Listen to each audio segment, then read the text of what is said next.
President Bill Clinton was talking about the divisiveness out there. We remember at the end of the Bush administration, there was a lot of fatigue, independent, even in the Republican ranks. President Obama talked about hope in a new bipartisan era, but yet we see that the Tea Party rallies happening across the country. What is your reaction to the current contentious or divisive mood out there, at least with a good number of people who are taking the time out of their days to go to these rallies? You know, it's a great thing about America. Freedom of speech. People have the opportunity to let government know when they disagree with what's going on. We have the right to assembly. So I think it's one of the great things about this country.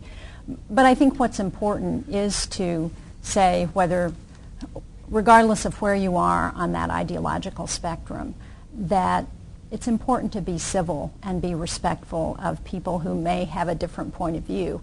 Actually, that's one of the things I like about this Live Free or Die Alliance, because I think it is an effort to promote civil discourse. In fact, you may be announcing this later, but Senator Gregg and I are going to be working with the Live Free or Die Alliance and New Hampshire Public Radio in a couple of weeks. I think we're going to be at St. Anselm's College to talk about the importance of civil discourse. And you know, America is a great democracy, and one of the things that makes it work is that people can get involved.